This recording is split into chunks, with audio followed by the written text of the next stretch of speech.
تكوني عارفه ان الناس بتحترم وبتقدر وبتحب الشخص. ازيكم يا بنات، عاملين ايه؟ يا رب تكونوا كويسين في احسن حال.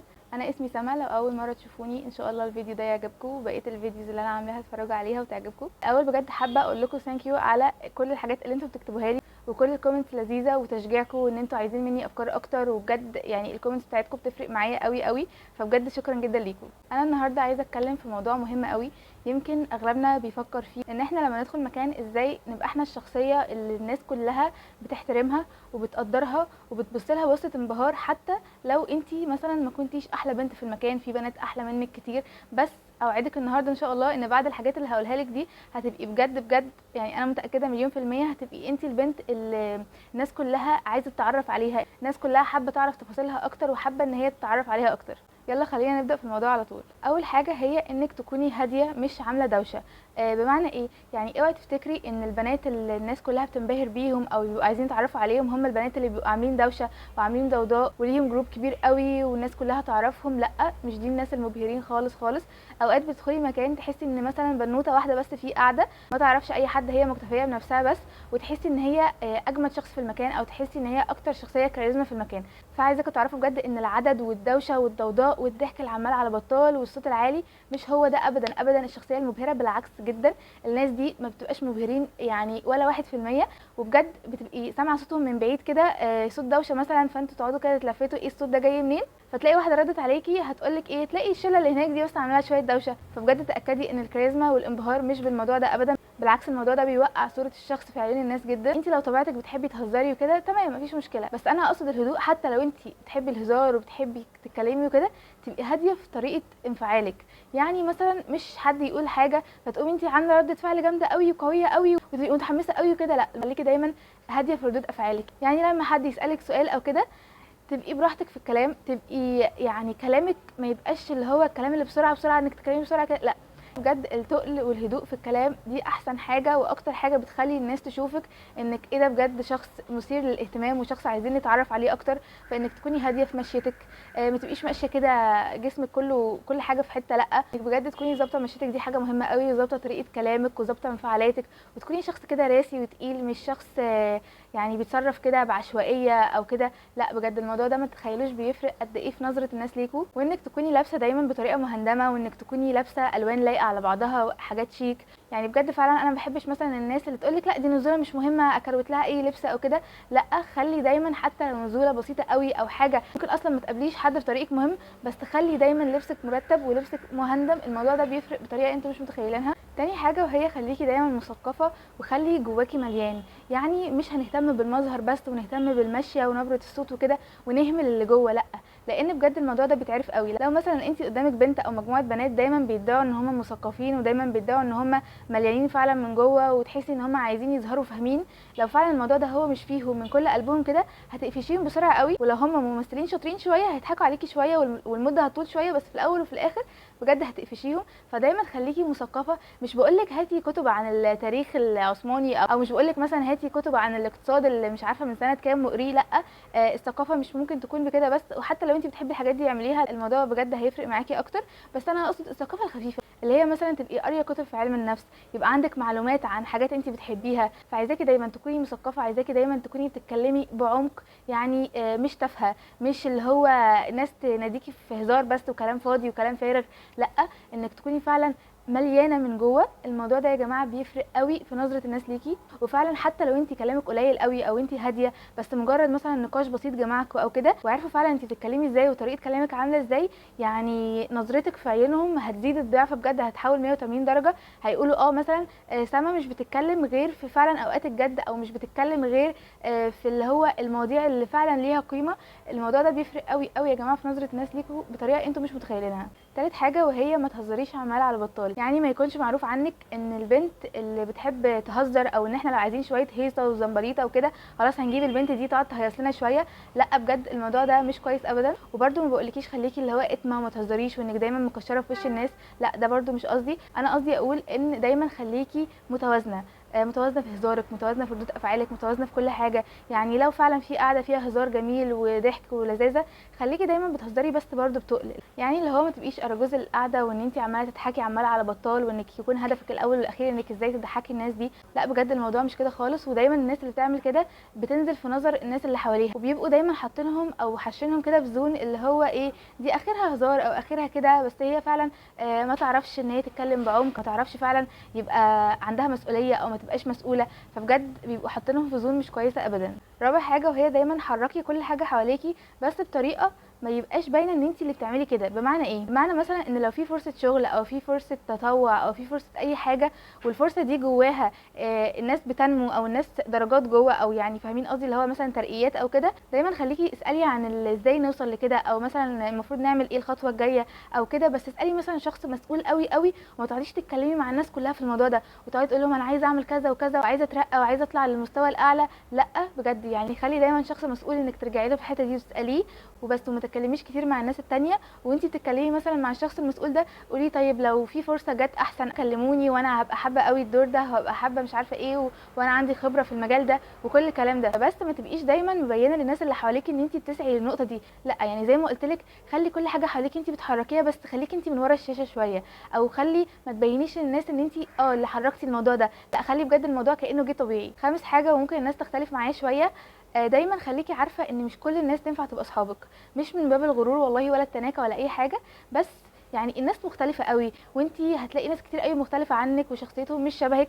فبجد ما تتوقعيش او ما تبقيش عايزة ان كل الناس اللي حواليك في المكان ده يبقوا صحابك ويبقوا حبايبك. لا يعني انا شايفة انك تتعاملي مع كل الناس كويس قوي، وتتعاملي مع كل الناس باحترام قوي وتقدريهم قوي، بس اوعي تخليكي دايما الشخص اللي دايما بيبادر او كده. المبادره مش وحشه، المبادره في اوقات محسوبه واوقات دقيقه بتبقى كويسه قوي، ممكن تزودك او ممكن تخلي عندك صاحبه عمرك او كل الكلام ده. بس دايما ما تبقيش انت الشخصيه المبادره والشخصيه دايما اللي ملهوفه عن الناس وعايزه دايما تشوفيهم بيعملوا ايه وتعمليهم معاهم. لا مش كل الناس تنفع تبقى صحابك. دايما اختاري الناس اللي شبهك قوي وخليهم صحابك، والناس اللي مش شبهك خليهم بس معارف او خليهم من بعيد لبعيد. فبجد مش كل الناس ينفع ان هم يبقوا صحابك، بس ضروري جدا جدا انك تتعاملي مع كل الناس بطريقه كويسه. لو حد جه يكلمك ولو حد جه يتعامل معاكي، دايما قولي لهم كلام كويس ويبقى كلامك كده واضح ونبرته واضحه وقويه، مش اللي هو مكسوفه او كاشف نفسك. لا لازم كل الناس تشوف منك معامله محترمه قوي، وتكوني حبيبه الكل بس مش صاحبه الكل، تفرق قوي بجد. خامس حاجه او تقريبا سادس حاجه، مش فاكره الترتيب قوي، بس المهم انك دايما تخليكي صادقه. يعني اوعي اوعي اوعي تكوني البنت اللي معروف عنها ان هي بتحور او ان هي بتكذب او ان هي عشان تمشي امورها بتضحك على الناس. لا لان بجد هحكي لكم موقف بسيط قوي. انا كنت في مكان، او يعني مش مكان بروح مره واحده، كان مكان يعني كنت بروحه كذا مره ولينا تعاملات مع ناس في شغل وكده. وكان في واحد كنا شايفينه كلنا بصوره كويسه قوي، وكنا شايفين ان هو فعلا حد مجتهد قوي وحد بيحاول يوصل لاعلى حاجه، وبجد كان ما شاء الله عليه كويس قوي. بس لما اتعاملنا معاه اكتر ودخلنا في الشغل اكتر، اكتشفنا ان هو عشان يطلع نفسه من الموقف اللي هو فيه بيكذب. فبجد يا جماعه الموضوع ده ما تخيلوش الشخص ده نزل من نظرنا كلنا قد ايه. مش انا بس اللي لاحظت كده، لا الناس بجد اللي حواليا لما كنا بنقعد نتكلم مع بعض او كده كنا بنلاحظ فعلا ان الشخص ده كذاب عشان يوصل دايما للي هو عايزه، او عشان يطلع نفسه بصوره كويسه فبيكذب وبيحور وبيقول كلام ما حصلش وبيوقع الناس في بعض. فبجد بعد ما هو كان في نظرنا في حته واو خالص وان هو ما شاء الله شخص مجتهد، دلوقتي بقى في نظرنا بجد يا جماعه اقل من الصفر، اقل من الصفر بكتير، عشان ده مش منطقي. فدايما خليكي صادقه حتى لو على رقبتك. يعني لو انت متاكده انك مثلا غلطتي في حاجه، وعشان تقولي الصراحه دي ممكن توحش صورتك شويه، او تبقي عملتي حاجه فتخافي تقولي الصراحه عشان ما يبقاش شكلك بايخ، لا قولي الصراحه. وده بجد هيخلي نظرتك في عيون الناس احسن بكتير جدا، وهيقعدوا يقولوا بالعكس دي قالت الصراحه وفعلا ان هي صادقه وهنأمن لها وهنقرب منها، وبجد هتبقي شخصيه جميله قوي في عيون الناس. وبرده عشان احنا قلنا ان احنا ما ينفعش نبقى ناس اتمين او ناس ما بنهزرش او ناس دايما مكشرين او كده، لا الهزار بمقداره وكل حاجه. فدايما خليكي امدحي الناس. يعني وانتي بتتعاملي مع الناس لو لقيتي حاجه كويسه فيهم، مثلا لابسين لبس كويس او شكلهم حلو او كده، قولي بجد ان هم شكلهم حلو لكم ما شاء الله جمال، واللبس اللي انتوا لابسينه ده عجبني. ان بجد ده بيبينكم ناس واثقه قوي في نفسكم وبتمدحوا الشخص اللي قدامكم. يعني مثلا تخيلي ان في بنت دلوقتي بتمدحك في لبس او في حاجه انت لابساها، انت هتحسي اولا انك مبسوطه قوي وحابه انك تقربي من البنت دي اكتر، وتاني حاجه هتحسي ان هي واثقه من نفسها قوي، رغم ان انت شايفاها بنت ما شاء الله جميله وفعلا الناس معجبين بيها وفعلا شخصيه قويه. هتقولي هي مدحتني، فده هيخلي يعني نظرتها في عينك هتزيد اكتر. انتوا فاهمين قصدي؟ يعني بجد المدح ده انتوا مش متخيلين بيقرب الناس من بعض ازاي، بيخلي الممدوح بيشوف ان الشخص اللي مدح فيه شخص واثق من نفسه فعلا عشان قال كده، ما حبش يطلع نفسه ان هو بس الجامد، لا حب فعلا ان الشخص اللي قدامه برضه يكون طالع بالصوره دي فمدحه. فبجد امدحوا يا جماعه الناس، مش عيب ابدا، وده مش هيقلل منكم في حاجه ابدا ابدا، بالعكس. الشخص اللي بيبقى عنده القوه ان هو يقول ان الشخص اللي قدامه ده لابس حاجه كويسه او بيعمل حاجه كويسه وما يقولش، فدي تعتبر يعني انا بعتبرها شويه حته خبث او كده. لا لو انتوا فعلا ما بتتكسفوش، بس في ناس بتتكسف، يعني مثلا في ناس ايه، لا ما يبقاش عندها القوه ان هي تقول كده، مش مشكله، انت مع الوقت هتبقي جريئه اكتر وهتعرفي تمدحي الناس. بس فعلا لو انت شخصيتك قويه وبتعرفي تتكلمي كويس، قولي للناس ان بجد الحاجه دي عجبتك فيهم. النقطه اللي بعد كده، اوعي اوعي اوعي تتكلمي على حد بطريقه مش كويسه. ليه؟ لان اللي بيتكلم على حد بطريقه مش كويسه ده، خصوصا لو وسط ناس هو ما يعرفهمش ولسه متعرف عليهم وقاعد بقى يجيب في سيره ده وده وده، الناس اللي قدامه هتشوف ان هو بيحاول يوقع كل الناس اللي حواليه عشان يظهر هو ويبان. فطبعا النتيجه هتقلب عكس خالص، ولا هتبقي اجمد حد ولا هيبقى اي حاجه، بالعكس الناس هتشوفك شخص قليل قوي عشان انت بتحاولي توقعي الكل عشان انت تظهري. فاوعي تعملي كده، واوعي تجيبي سيره حد من ورا ظهره، واوعي تتكلمي بجد مع ناس عن ناس تانيين وانتوا قاعدين. لا لا، الموضوع ده مش فاني خالص. يعني انتوا ساعات مثلا بتقعدوا تضحكوا وتهزروا بقى وتجيبوا سيره الناس وكده، بس تاكدي ان مجرد ما تقومي من القعده انت نزلتي في نظر الناس خلاص، عشان هيشوفوا ان انت مالكيش امان، هيشوفوا ان انت بتحاولي زي ما قلت لك تباني، عشان كده بتوقعي في كل الناس اللي حواليكي. فدايما بجد اتكلموا عن الناس بالخير. النقطه اللي بعد كده، ما تبقيش البنت دايما المستهوكه. يعني انا اسفه في الكلمه دي، بس بجد يا جماعه البنات دايما اللي تلاقيهم كده بينعموا صوتهم وبيرققوا صوتهم ومش عارفه ايه، وهم اصلا مش كده.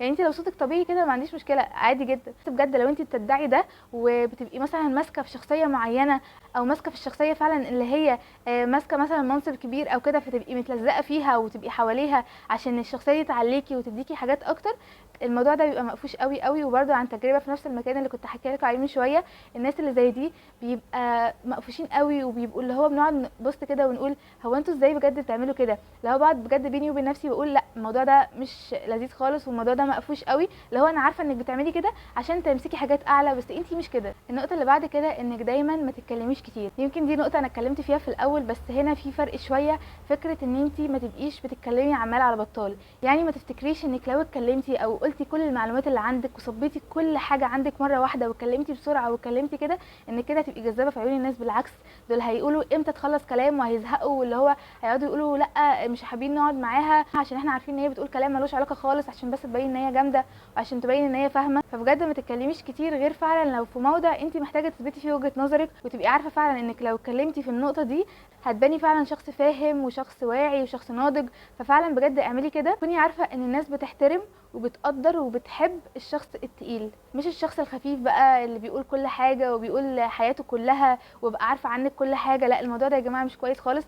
اوعي بجد يكون الناس عارفين عنك كل حاجه وعارفين عنك بقى تاريخ حياتك وكده. لا لا، الموضوع ده مش كويس خالص، بجد بيقللك في نظر الناس قوي. بس انا كده خلصت. يعني دي كانت حاجات بسيطه ولذيذه. واسمعوا الفيديو تاني وهاتوا ورقه وقلم واشربوا حاجه كده وانتوا بتسمعوا، وبجد اعملوا كل الكلام ده. وانا اوعدكم مليون في الميه بجد انتوا هتبقوا البنت المبهره، البنت اللي كل الناس بتحب تتعرف عليها وبطبيعتها مش متصنعه. ده قولوا لي في الكومنتس لو الفيديو ده عجبكم، ولو حابين ان احنا نعمل فيديوهات عن كده اكتر. يعني كان في بنوته الفيديو اللي فات كانت حابه ان احنا نتكلم اكتر في حاجات البنات وان احنا ازاي نطور من نفسنا وكده. فانتوا لو حابين كده قولوا لي، لو حابين اتجاه تاني برده قولوا لي. ولو الفيديو ده عجبكم ما تنسوش تعملوا لايك وشير وسبسكرايب، لان الموضوع ده بيشجعني قوي ان انا اعمل حاجات اكتر وان انا اطلع فعلا كل الخبره اللي عندي عشان بجد الكل يستفاد بيها. وبس، باي باي.